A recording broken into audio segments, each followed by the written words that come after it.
There are two major issues going on inside of you that can keep you unconsciously attracted to narcissists. That's right.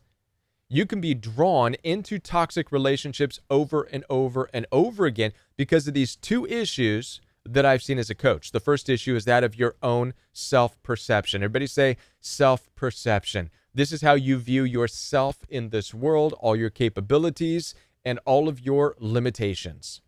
The second major issue is your world perception. This is how you view the world around you and all of the moral codes and value systems that you believe are a part of the world in which you live in. My hope is that in this message, you'll be able to understand these two perceptions of yours. Make adjustments where you need to make the adjustments so that you are no longer unconsciously drawn to toxic relationships, attracted to narcissistically abusive people. Let's get into this message. My name is Kevin, and this is The Royal We.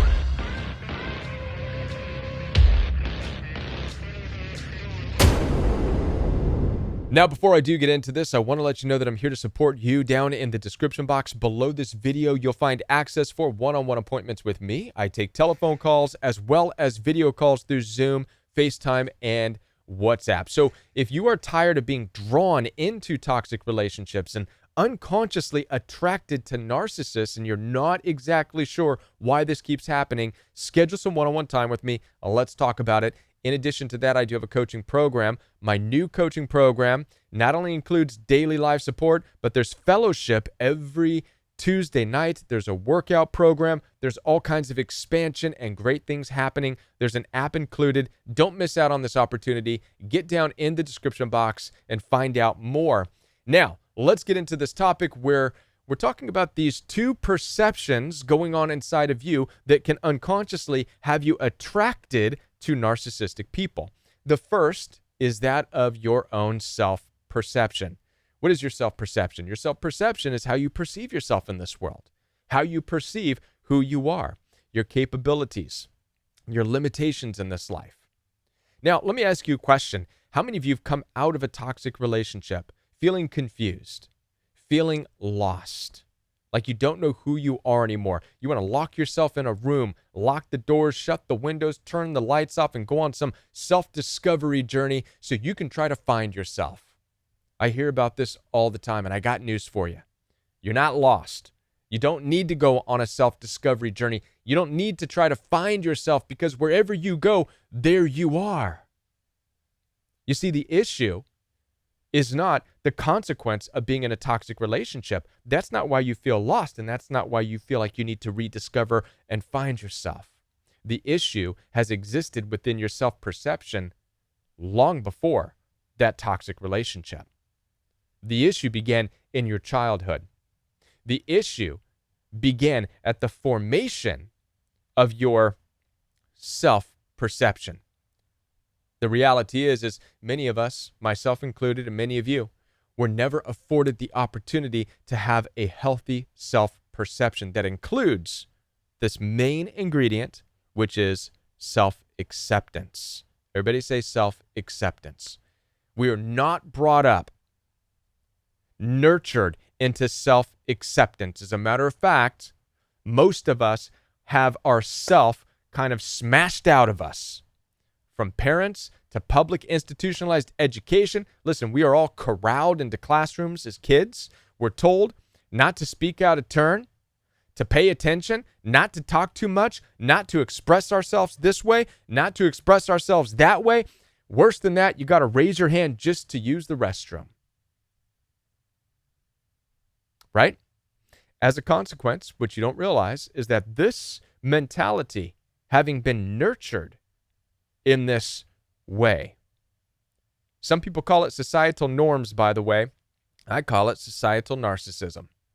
Having been nurtured by societal narcissism, you grow into this person who is unconsciously looking for somebody to give you permission to do the things you want to do, permission to use your voice, permission to use the bathroom. I mean, I'm exaggerating there, but you know what I mean. You can start to see why there's an unconscious attraction to the loudmouth narcissistic people out there who are out there saying, do this, and I'm in charge, and I'm the boss, and nobody messes with me, and they're all mouthy and arrogant and this and that. And you're like, oh, somebody who I can get permission from unconsciously because you've been conditioned to do so. I come across a lot of people in my coaching career, beautiful, artistic people, who oftentimes are too afraid to post a certain something on social media because they're afraid of what it might look like, of who might be seeing it. They're afraid because they don't feel they have the permission. And so as a consequence of this, you go into a toxic relationship with a narcissistically abusive person because you view them as that person that can give you the permission, that person who's the leader, so to speak. But it only lasts so long. This is why toxic relationships fail. This is why it ends in narcissistic abuse, is because you are not designed to be in a relationship where you're looking for permission. You're not designed to be in a relationship without full self-acceptance, because eventually you're going to hit that wall where you're saying, hey, my voice matters too. Hey, I want to do this. Hey, I want to travel. Hey, I enjoy this. All the things that are truly you, truly a part of your self-acceptance. So your self-acceptance is within you. It's trying to come out. But you're already in a toxic relationship based on being with somebody who you need to get permission from. And then at that point in time, just like your teachers in school, just like your parents, just like the narcissistic people all throughout your life, what happens? It gets demeaned, it gets devalued. You're told, no, we're not traveling. That's stupid. No, your art is bad. Don't show your body in this way. Don't wear that. Don't dress like this. Don't talk like that. And what happens? It reinforces all of your childhood conditioning, which is not true self-acceptance. It's just conditioning. So part of your self-understanding, right? Your view of yourself has to come from a radical self-acceptance. So if there's any change that you need to make about your self-perception, it's to have radical acceptance. If there's anything that I can help you do coming out of a toxic relationship, and this is what I spend time doing with people, if there's anything I can do, it's to help you reach radical self-acceptance. Who are you really? How do you like to talk? How do you like to engage with others? How do you like to argue? How artistic are you?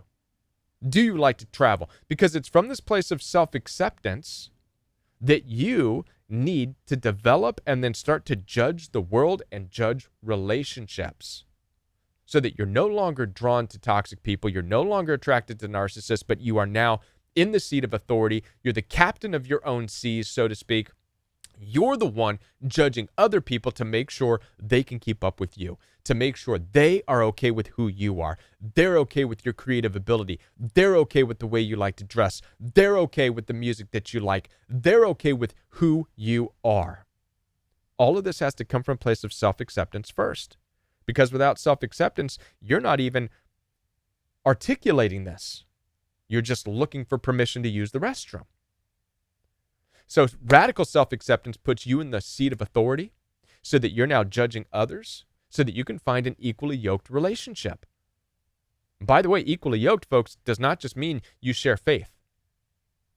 I know that's what church would have you believe a lot of the times, that you just want somebody who believes the same, as long as they're Christian, as long as they're Muslim, as long as they're this and that, and so are you. That's an equally yoked relationship. Wrong. There's a reason why Jesus gave an example of being equally yoked, and he used the image of two oxen.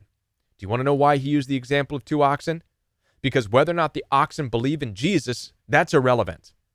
What makes them equally yoked is that they are the same creature, they're the same animal, they're like-minded, they're habitually the same. With your self-acceptance comes the ability to accept your habits and then judge the world, judge your relationships, to make sure that you are finding somebody who is habitually the same. Not a perfect match, because there's no such thing, but close enough. Close enough to where it doesn't become toxic and you're not being abused. So self-acceptance is key. Now, the next thing that we want to talk about is your world perception. Self-acceptance is your self-perception. That's got to be worked on. Your world perception. This is an area where people get hung up too. Another area, which, by the way, you have been conditioned to believe certain things about the world. You've been conditioned to believe that just be kind, just be a hard worker, just be loving, just do this, just do that, and everything is going to be good because the world is inherently a good place. The world is beautiful. Listen, no, the world was never a safe place. Come on, folks.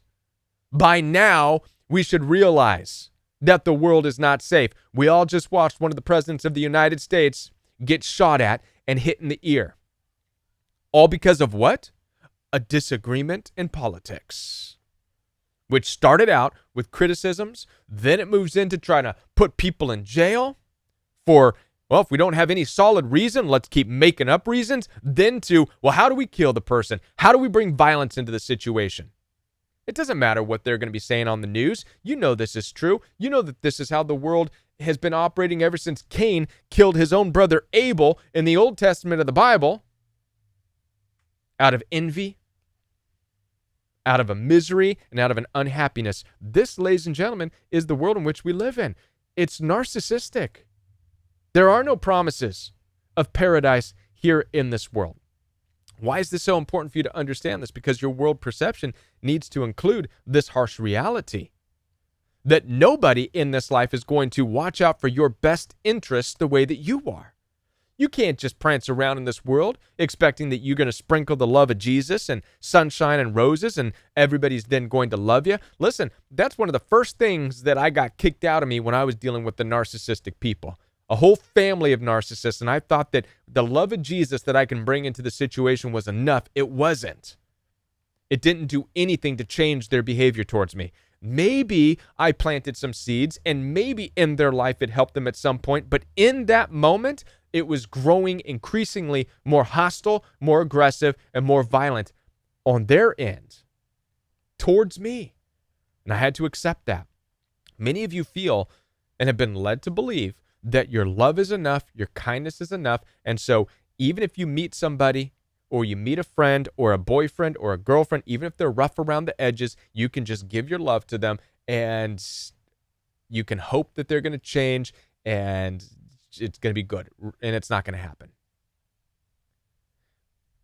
With this new world view, if you will, a more accurate worldview will have you once again accepting the reality and the nature of the world, which is not pretty, and it will have you sitting in the seat of judgment again, of authority. You're the captain of your seas, and you will judge people accordingly.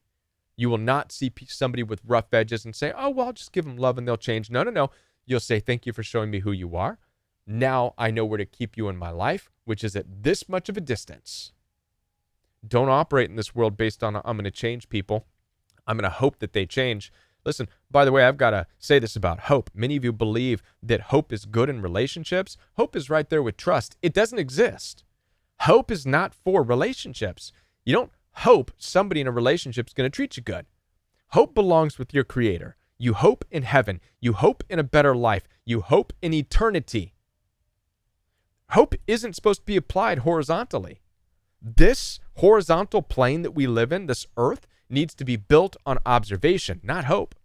When someone shows you who they are, believe them. If a narcissistic person shows their colors, believe them. Don't hope that it's going to be better. Believe it.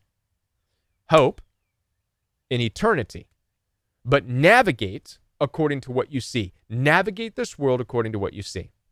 And so this needs to be brought into your world perception. These are a couple of the small adjustments that I believe will help you to stop unconsciously being attracted to narcissists. All right. As I said before, I am here to support you. Down in the description box, you find access for one-on-one appointments with me. So head on down there, schedule the time with me. I'd love to speak with you. Also, don't forget about the Royal Week Coaching Program. It's a great program that includes a workout routine, daily support, all kinds of good stuff for you. The app is included, so get registered. I'll be back with more videos for you right here on the Royal We. Subscribe to this channel. If you have not yet subscribed, hit the like button and the bell notification, and I'll be back with more videos for you right here on the Royal We.